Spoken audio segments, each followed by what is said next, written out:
Hello viewers, আসসালামু আলাইকুম। Zero to advance English free hand writing এর একটি চমৎকার এপিসোডে আপনাদেরকে স্বাগত জানাচ্ছি। আমি রুবেল রানা। কি আছে আজকের এপিসোডে দেখলেই আপনার মাথা ঘুরে যাবে প্রথমে, কিন্তু মাথা ঘোরা যাবে না। একটু খেয়াল করেন এখানে কি আছে। একটা বিশাল বড় বাক্য আছে। না, এটা প্যারাগ্রাফ না। আরে ভাই বলছি তো, এটা প্যারাগ্রাফ না, এটা এসেও না, এটা একটা বাক্য। জি, একটা বাক্য কত বড় হতে পারে। এত লং সেন্টেন্স কখন দরকার সেই গল্প না হয় আরেকদিন করব। এখন আসল গল্পে আসি, যে এই বাংলা বাক্যটিকে আপনাকে বলা হয়েছে ট্রান্সলেট ইনটু ইংলিশ। আপনি কি করবেন? বাক্যে কি আছে আমরা একটু দেখে নেই, তারপর আমরা ধীরে ধীরে পার্ট বাই পার্ট এই পুরো বাক্যটাকে অনুবাদ করব। চলুন আগে আমরা দেখে নেই বাক্যে কি আছে। পর্যাপ্ত নীতিমালার ও সঠিক কর্ম পরিকল্পনার অভাব, দক্ষ জনশক্তির অভাব, প্রযুক্তিগত জ্ঞানের অভাব, সম্পদের পরিমাণ ও মূল্য সম্পর্কে সঠিক তথ্যের অভাব, মেরিন রিসোর্স ভিত্তিক পর্যাপ্ত গবেষণার অনুপস্থিতি এবং গবেষণা কার্যক্রম সম্পাদনের জন্য গবেষণা জাহাজ না থাকাই হলো বাংলাদেশে সমুদ্র অর্থনীতির প্রধান চ্যালেঞ্জ সমূহ। এই সেন্টেন্সটা আপনাকে ট্রান্সলেট করতে হবে। কি করবেন? যখন দেখবেন একটা বেশ লং একটা সেন্টেন্স আপনার সামনে দেওয়া হয়েছে, তা সেই ক্ষেত্রে আপনার ওই বাক্যের বিভিন্ন বাক্যাংশগুলোকে ভাগ করে করে চিন্তা করতে হবে। আমরা যদি এই বাক্যটাকে প্রাথমিকভাবে চিন্তা করি যে আমি এটার সাবজেক্ট ভার্ব অবজেক্ট কিভাবে খুঁজবো, যেমন ছোটবেলা থেকে একটা বাক্য পড়ে আসছে যে আমি ভাত খাই। অনুবাদ মানেই আমি ভাত খাই। আরে ভাই, তুই পাউরুটি খা, তুই বার্গার খা, পিৎজা খা, ফল খা, ভাতই কেন খাইতে হবে? যাই হোক, এই আমি ভাত খাই এই বাক্যে কিন্তু সহজে আপনি সাবজেক্ট খুঁজে পাচ্ছেন আমি, আর ভার্ব হলো খাই, অবজেক্ট হচ্ছে কি ভাত। কিন্তু যখন বাক্য এরকম বড় হয়ে যায় তখন আপনার জন্য একটু বিপদ হয়ে যায় যে আপনি এই বাক্যের সাবজেক্ট ভার্ব অবজেক্ট কিভাবে খুঁজে বের করবেন। একটা কৌশল শিখে নেন। একটা বাক্য যত লং হোক, যত দীর্ঘ হোক, আপনার প্রথম কাজ হলো বাক্যের ভার্ব খুঁজে বের করা। এই বাক্যের ভার্ব কোনটা? এই বাক্যের ভার্ব শব্দটি হলো, এই হলো শব্দটি ভার্ব।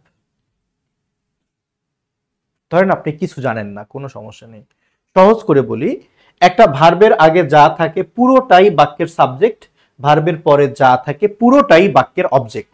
এই সাধারণ ধারণাটুকু তো আপনার আছে, তাই না? ভার্বের আগে যা থাকে পুরোটাই বাক্যের সাবজেক্ট, আর ভার্বের পরে যা থাকে পুরোটাই বাক্যের কি অবজেক্ট। এই ধারণাটুকু দিয়েই কিন্তু আপনি এই বাক্য ট্রান্সলেট করতে পারবেন। হ্যাঁ, এখানেও তাই। এই হলোর আগে যা আছে পুরোটাই হচ্ছে বাক্যের সাবজেক্ট, আর হলোর পরে যা আছে পুরোটাই বাক্যের অবজেক্ট। কি বলবেন? কমপ্লিমেন্ট। বুঝতে পারছি, কিন্তু অনুবাদ করার সময় এত কাহিনী না করে কোনটা কমপ্লিমেন্ট কোনটা অবজেক্ট এর মধ্যে ডিফারেন্স কি এইসব মাথার মধ্যে ঝামেলা না নিয়ে সহজ করে চিন্তা করবেন। ভার্বের আগেরটা সাবজেক্ট, ভার্বের পরেরটা অবজেক্ট। তবে এই ক্ষেত্রে একটা মজার বিষয় হলো, এই যে হলোর ইংলিশ কি? Amidst R be verb. যখন কোনো বাক্যে বি ভার্বটা মূল ভার্ব হিসেবে কাজ করে তখন আপনি দুই দিক থেকে সাবজেক্ট চিন্তা করতে পারেন। মানে হলোর আগের অংশটাকেও সাবজেক্ট ধরতে পারেন, আবার হলোর পরের অংশটাকেও সাবজেক্ট ধরতে পারেন। মানে বাক্যটা আপনি এভাবেও বলতে পারেন যে বাংলাদেশের সমুদ্র অর্থনীতির প্রধান চ্যালেঞ্জ সমূহ হলো এই যে এগুলো। তাহলে কি বলেছি? যখন কোনো বাক্যে মূল ভার্ব হিসেবে হয় হলো এরকম বি ভার্ব থাকবে তখন আপনি সাবজেক্ট চিন্তা করতে পারেন দুই ভাবে। হলোর পরেরটাকেও সাবজেক্ট ধরতে পারেন, হলোর আগের অংশটাকেও সাবজেক্ট ধরতে পারেন। এখন কি করব? আচ্ছা, আমরা আগে আগের অংশটাকে সাবজেক্ট ধরে নেই, দেখি তাহলে এই বাক্যটাকে ভাঙলে কি হয়। আমি সাবজেক্ট বের করলাম, বাংলাদেশের সমুদ্র অর্থনীতির প্রধান চ্যালেঞ্জ সমূহ, আর ভার্বটা কি? হলো। তারপর কমপ্লিমেন্ট বা অবজেক্ট কি, চ্যালেঞ্জগুলো কি কি আমি লিখে দিয়েছি। এই তো, এই বাক্যটা তো তিনটাই পার্ট, তাই না? আচ্ছা, এবার আগেই বলি, যদি আপনার ধৈর্য না থাকে এই ভিডিও আপনার জন্য না। ধৈর্য নিয়ে পুরো আলোচনাটুকু দেখেন, অনেক ভালো লাগবে। তাহলে আমার সাবজেক্টটা কি? বাংলাদেশের সমুদ্র অর্থনীতির প্রধান চ্যালেঞ্জ সমূহ। সাবজেক্টটা তো বেশ বড়। এখন আপনার জানা আছে বা জেনে নেবেন, যখন দেখবেন একটা বাক্যের সাবজেক্ট বেশ বড়, অবজেক্টের সাইজ বড় বা সাবজেক্টের সাইজ বড়, মানে একটা ফ্রেজ হয়ে গেছে, একটা স্লোগান মনে রাখবেন, যা কিছু সাইজে বড় পেছন দিক থেকে অনুবাদ করো। অর্থাৎ সাবজেক্ট হোক বা অবজেক্ট হোক, যখন দৈর্ঘ্যে বড় হবে পেছন দিক থেকে আপনি অনুবাদ করবেন। তাহলে আমি এই সাবজেক্টটা অনুবাদ করব কোন দিক থেকে? অবশ্যই আমি পেছন দিক থেকে অনুবাদ করব। তাহলে আমার পেছনের পার্টটা কি আছে? আমার পেছনের পার্টটা আছে চ্যালেঞ্জ সমূহ, প্রধান চ্যালেঞ্জ সমূহ। আমি চ্যালেঞ্জের ইংলিশে লিখতাম, বাট চ্যালেঞ্জের আগে একটা অ্যাডজেক্টিভ আছে কি? প্রধান। আপনি পেছন থেকে অনুবাদ করবেন, কিন্তু মাথায় রাখতে হবে যে যদি কোনো নাউনের সামনে অ্যাডজেক্টিভ থাকে তাহলে আগে অ্যাডজেক্টিভ লিখে তারপর নাউনটা লিখতে হবে, ঠিক আছে? তাহলে আমি লিখলাম প্রধান চ্যালেঞ্জ। এখন প্রধানের ইংলিশ কি? আপনি মেইন বলবেন, তাই তো? ওকে, মেইনও বলতে পারেন, প্রাইম বলতে পারেন, যা দেন ইচ্ছা, প্রিন্সিপাল দিতে পারেন, প্রধান বুঝালি হলো। এবার চ্যালেঞ্জ সমূহ মানে কি? অনেক চ্যালেঞ্জ, তাহলে আমি লিখবো চ্যালেঞ্জেস। চ্যালেঞ্জেস। ওকে, এবার এই যে এই এর ইংলিশ কি বলেন? অফ হয়। তবে চ্যালেঞ্জের পর অফ না লিখে অফের থেকে বেশি ভালো হয় আপনি ফর লিখতে পারেন অথবা টু লিখতে পারেন, ঠিক আছে? তাহলে দ্য মেইন চ্যালেঞ্জেস ফর অথবা টু। এবার কার জন্য চ্যালেঞ্জটা? সমুদ্র অর্থনীতি, তাহলে টু দ্য ব্লু ইকোনমি। এখন আপনার মনে প্রশ্ন আসতে পারে যে আপনি ব্লু ইকোনমির সামনে দা দিলেন কেন? এখানে সুনির্দিষ্ট করে একটা অর্থনীতিকে বোঝাচ্ছে এবং সেটা বাংলাদেশের অর্থনীতি, সুতরাং এত নির্দিষ্ট হয়ে গেছে, তাই দা দিতেই হবে, দা ব্লু ইকোনমি। এবার কোথায় এটা? বাংলাদেশে, তার মানে ইন বাংলাদেশ। তাহলে আমার সাবজেক্টটা কি হয়ে গেল? খেয়াল করেন পেছন দিক থেকে অনুবাদ করে, যে the main challenges for the blue economy in Bangladesh. তাহলে এখানে অপের চেয়ে ফর বেটার হয়, হ্যাঁ? দ্য মেইন চ্যালেঞ্জেস ফর অথবা to the blue economy in Bangladesh. Subject কিন্তু আমার অনুবাদ হয়ে গেল। ওকে, এবার আসেন ভার্ব। ভার্বটা কি? হলো। হলোর ইংলিশ কি? হলোর ইংলিশ কি? আর অ্যাম, ইজ, আর। এখন প্রশ্ন হলো কোনটা লিখবো? অ্যাম, ইজ, আর কোনটা লিখবো আমি? হ্যাঁ, আচ্ছা, ইজ লিখবো নাকি আর লিখবো? মনে রাখবেন, একটা সাবজেক্ট যখন এরকম সাইজে বড় হয়ে যাবে তখন ভার্ব বসানোর ক্ষেত্রে মনোযোগ দিবেন। ভার্ব বসানোর ক্ষেত্রে ভার্বটা বসাবেন এই প্রথম নাউন অনুসারে। কি বলছি? বাক্যের সাবজেক্ট যখন দৈর্ঘ্যে বড় হবে সেক্ষেত্রে ভার্ব কিন্তু এই শেষের নাউনের উপর বেস করে বসানো যাবে না, ভার্ব বসবে ওই প্রথম নাউনটার উপর বেস করে। প্রথম নাউন যদি সিঙ্গুলার হয় ভার্ব হবে সিঙ্গুলার, প্রথম নাউন যদি প্লুরাল হয় ভার্ব হবে প্লুরাল। তাহলে আমার প্রথম নাউন কি? চ্যালেঞ্জেস, তার মানে এখানে ইজ কোনোভাবেই হবে না, তাহলে এখানে আমার কি লিখতে হবে? আর। তো আমি লিখলাম যে আর। সাবজেক্ট হলো, ভার্ব হলো। এবার অবজেক্ট বলেন আর কমপ্লিমেন্ট বলেন, যাই বলেন, এটাকে অনুবাদ করতে হবে। চ্যালেঞ্জগুলো কি কি? এখন খেয়াল করেন, আমি বলছিলাম সাবজেক্ট যদি সাইজে বড় হয়, অবজেক্ট যদি সাইজে বড় হয়, অনুবাদ করতে হয় পেছন দিক থেকে। সেই হিসেবে কিন্তু আপনারা এখন তাকাচ্ছেন পেছনের দিকে, কিন্তু খেয়াল করেন এখানে অনেকগুলো চ্যালেঞ্জ আছে। এটা সত্য, যে কোনো কিছু দৈর্ঘ্যের সাইজ বড় হলে আপনি পেছন দিক থেকে অনুবাদ করবেন, বাট যখন আপনি দেখবেন ওই পার্টের ভেতরে কমা চিহ্ন দিয়ে দিয়ে অনেকগুলো সমজাতীয় অংশ আছে, তখন আপনাকে এটা সিকোয়েন্স মেনটেন করতে হবে। মানে কি? মানে হলো আপনাকে প্রথমে আগে এই চ্যালেঞ্জটা লিখতে হবে যে পর্যাপ্ত নীতিমালার ও সঠিক কর্মপরিকল্পনার অভাব, আগে এটার ইংলিশ করতে হবে। তারপরে আপনাকে দক্ষ জনশক্তির অভাব, এটা লিখতে হবে। তাহলে সমজাতীয় একাধিক অংশ থাকলে আমরা পেছন থেকে অনুবাদ করব, কথা সত্য, তবে যে ফ্রেজটার উল্লেখ আগে আছে তাকে আমরা আগে অনুবাদ করব। কোন দিক থেকে? অনুবাদ মানেই পেছন দিক থেকে, জাস্ট সিকোয়েন্সটা আপনি ঠিক রাখবেন। ওকে, তাহলে এখানে অভাবের ইংলিশ কি? অভাবের ইংলিশ কি? যা দিবেন তাই হবে, অভাব হলেই হলো। তাহলে আমি ধরেন লিখে দিলাম অভাবের ইংলিশ হচ্ছে ল্যাক। আমি লিখে দিলাম যে ল্যাক অফ। অফ দিলাম কেন? এই যে র আছে না, এই র এর জন্য। একটু এদিক সেদিক করলে কিন্তু বুঝবেন না, মনোযোগ দেন। অভাবের ইংলিশ ল্যাক অফ। আচ্ছা, হ্যাঁ, আপনি যা যা ভাবছেন সেটাও দেওয়া যাবে। র দিলাম। এবার কিসের অভাব? খেয়াল করেন, আমরা কিন্তু পেছন থেকে আসব, কিন্তু আমরা দেখতেছি এখানে দুইটা জিনিসের অভাব। একটা হলো পর্যাপ্ত নীতিমালা, আর একটা হলো সঠিক কর্মপরিকল্পনা। আমি বারবার বলছি যে সিকোয়েন্স মেনটেন করতে হবে।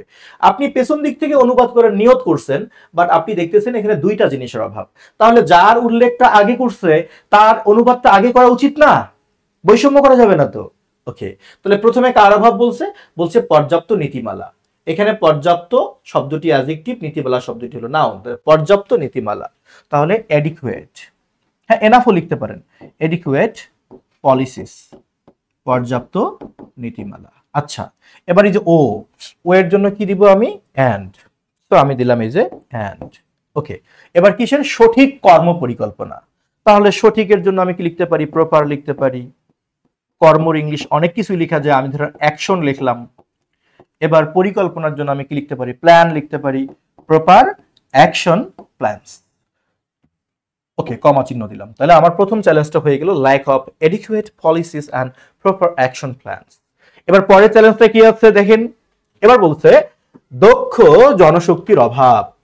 এই ফ্রেজটাও লিখতে হবে কোন দিক থেকে? পেছন থেকে।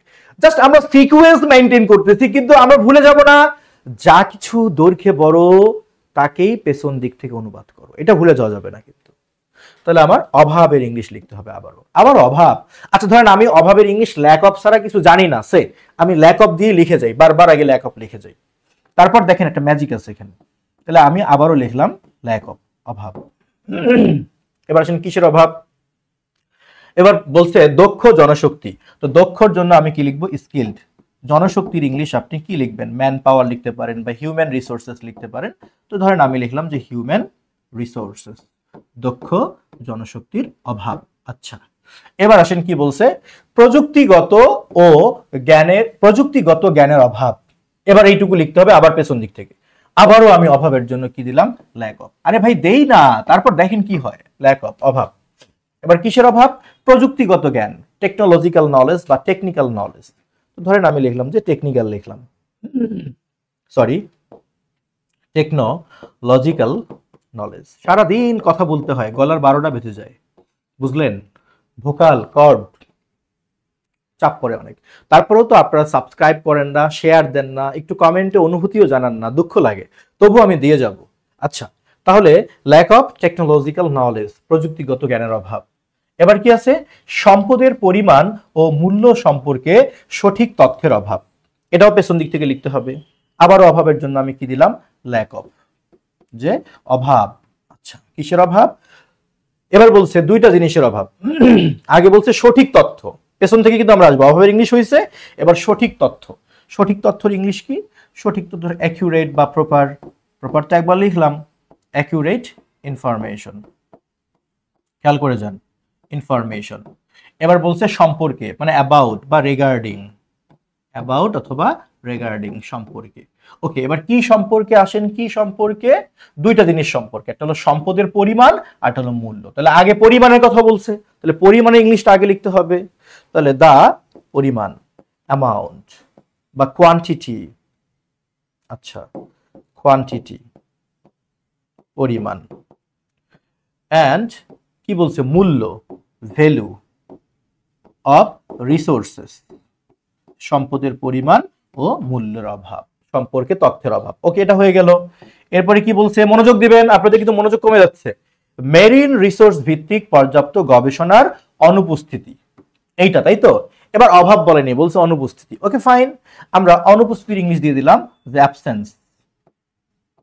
অ্যাবসেন্স, অনুপস্থিতি। আচ্ছা অ্যাবসেন্স, অনুপস্থিতি।